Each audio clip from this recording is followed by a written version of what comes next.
As you know, the situation in Nepal has, like I said in the morning, that there's more to it. There is more to it. We know that all their previous prime ministers have been shunted out in some form or the other, or they've run away. We don't know what's happening there. And last I heard was that the army chief is going to take over the government. He's going to talk to the nation, and along Nepal, this has caught fire, and things are changing at pace. I put two links out in this comments column. The first link is a book discussion I did with General Shokin Chauhan on building bridges with Nepal. That's the title of his book. I'd suggest all of you read that, or go through this video, right? Because it gives you a good background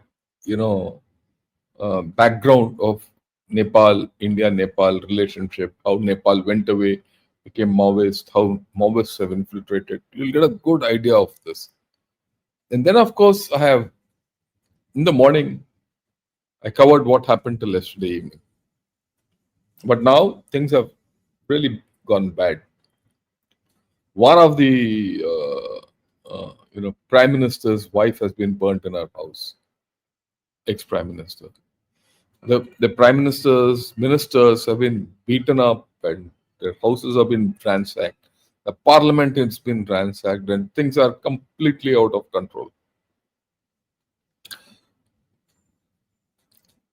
And the army, like I said earlier, is set to take over the nation at this point of time.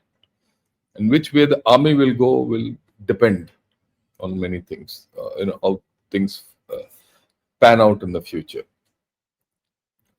But having said that, we need to understand why this has happened.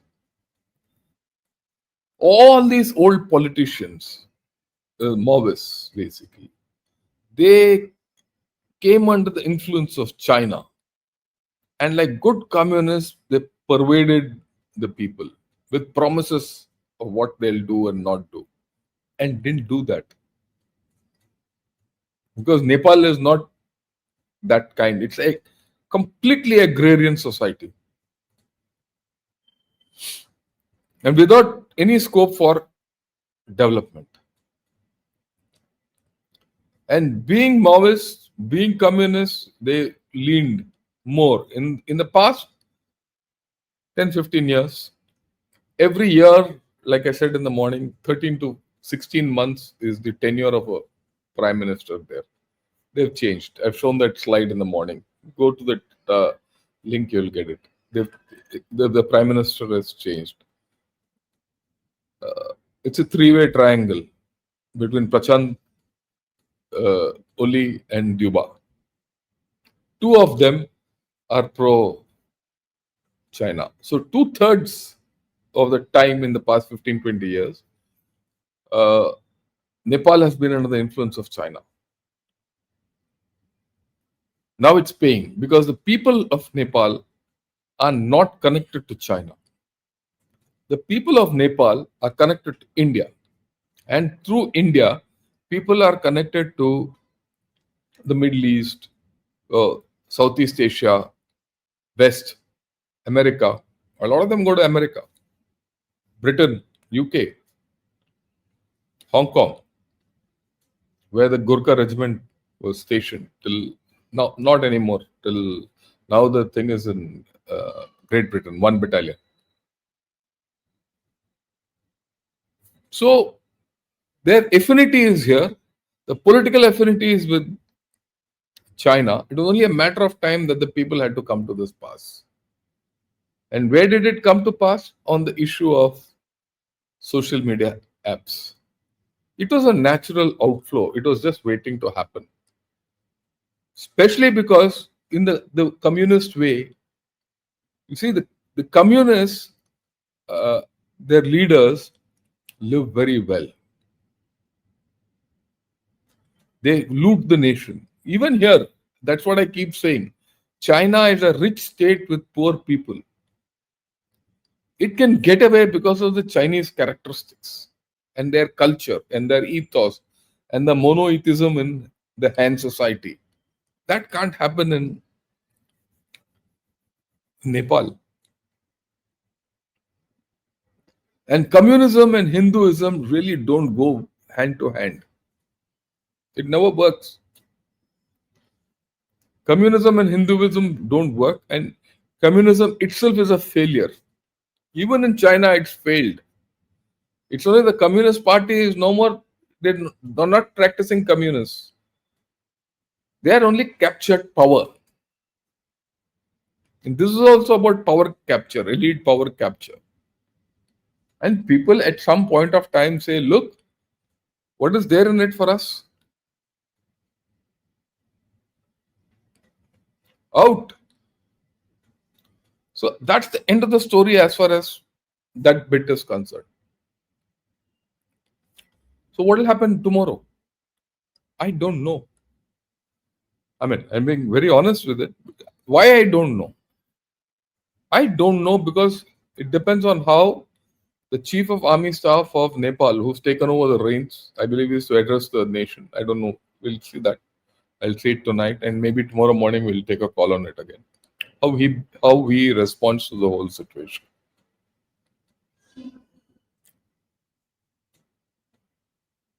Right?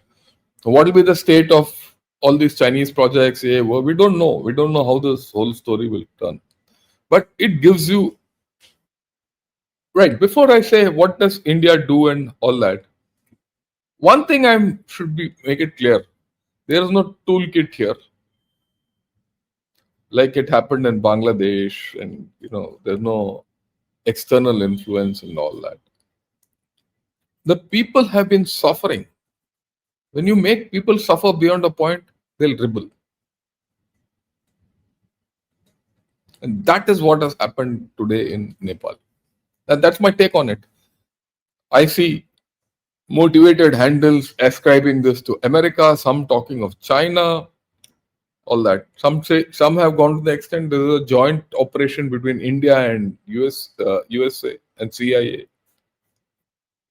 It's just the people's uprising.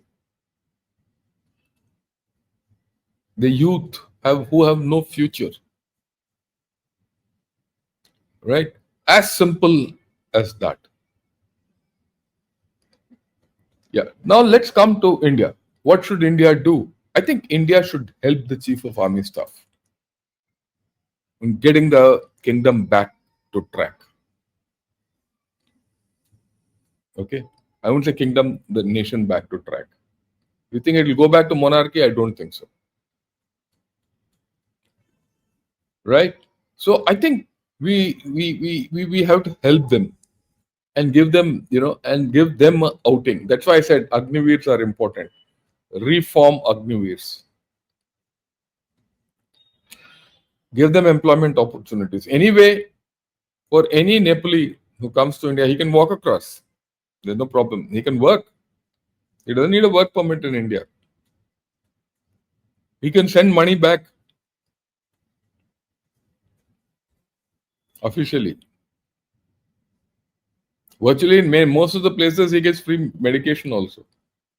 Well, I see all these boys around who stay, a lot of Nepalese who stay in Chennai, around my house. They work in houses, they work as in saloons, they work in restaurants, they work as waiters. They have to make the money, they have to live, because what they get here is much more than what they work as cooks. There's one boy in my house who comes and helps my wife in kitchen. At night he goes to he works in a restaurant, in an Italian restaurant. And he sends money home. His brother is in Bangalore in another restaurant.